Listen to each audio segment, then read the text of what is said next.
कधीच नाही चुकणार तुमचे फेवरेट टीव्ही शोज झी5 सोबत, तेही एकदम फ्री। आज आपण बऱ्याच दिवसांनी असं बाहेर बसलोय, म्हणजे काहीतरी महत्वाचं असणार नक्की।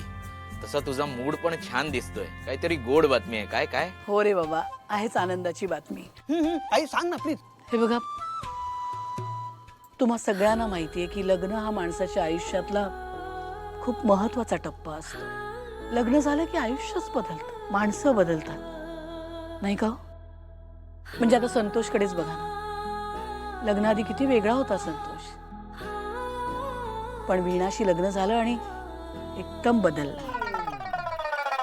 अरे म्हणजे समंजस झाला, जास्त जबाबदारीने वागायला लागला, खूप बदल आला त्याच्यात। हरीशचं पण तसंच, सिंचनाच्या प्रेमात पडला, तिच्याशी लग्न केलं आणि हरीशवरच्या प्रेमापोटी आपली सिंचना सुद्धा या घरात अगदी छान रुळली। आता तर आमच्यासाठी आमची लेकच आहे ती। लग्न ही एकमेव अशी गोष्ट आहे की ज्यामुळे दोन अनोळखी कुटुंब एकमेकांशी बांधली जातात। म्हणजे आता वीणाचं कुटुंब, सिंचनाचं कुटुंब, मनोहररावांचं कुटुंब, आणि आता असंच एक नवं कुटुंब आपल्याशी जोडलं जाईल बहुतेक।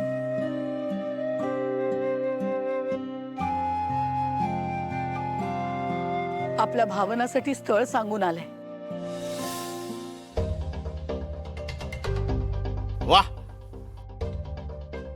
भावनाचे बॉस आहेत ना श्रीकांतराव, त्यांच्या आई आल्या होत्या। त्यांनी श्रीकांतरावांसाठी आपल्या भावनाला मागणी घातली।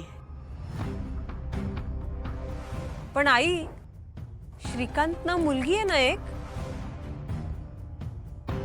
काय? त्याला एक मुलगी आहे? हो।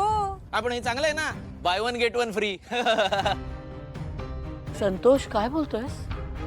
ती भावनाताईपेक्षा लहान असूनही तिच्या आधी लग्न केलंय ना, म्हणून हे सगळं घडतंय। आपण भावनाताईसाठी एक चांगलं स्थळ शोधूयात, बस। हो की नाही हनी? आय थिंक तुम्ही सगळे खूपच इमोशनली विचार करताय। या सिच्युएशन मध्ये आपल्याला प्रॅक्टिकली विचार करायला हवा। वय वाढत चाललंय भावनाताईचं, अजून किती दिवस तिच्यासाठी आपण मुलं शोधणार आहोत? सॉरी बट क्लिअरच बोलते, भावनाताईला सेटल व्हायचं असेल ना, तर तिला असे कॉम्प्रोमाइजेस करावेच लागणार आहेत,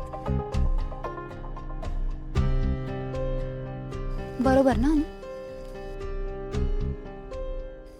हा, हेच तर म्हणत होतो मी, बरोबर। हे बघा, मला असं वाटतं की सगळ्यांनी आपापली मतं मांडण्यापेक्षा भावनाचं काय म्हणणं आहे, हिला काय वाटतं, हे सगळ्यात महत्वाचं आहे। कारण भावनाच्या आयुष्याचा प्रश्न आहे, त्यामुळे याचा विचार भावनाला करू दे।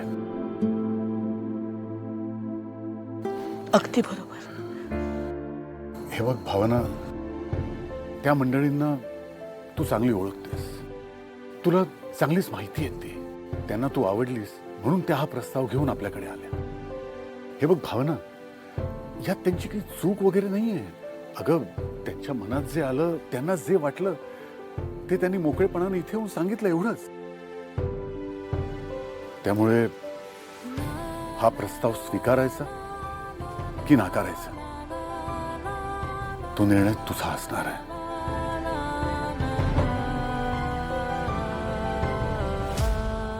भावना, ती माणसं खूप चांगली वाटली मला, म्हणून तुझ्याशी बोलण्याचं धाडस करते। मला खरंच वाटतं की श्रीकांतरावांशी लग्न केलंस तर सुखी होशील, बाकी निर्णय तुझा आहे।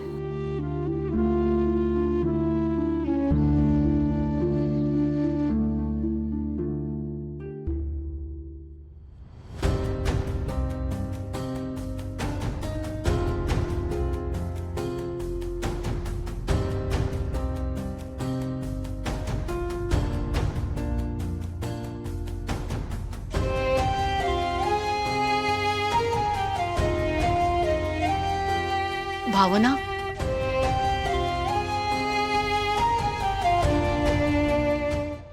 झी5 ॲप डाउनलोड करा आणि पहा सर्व एपिसोड्स एकदम फ्री।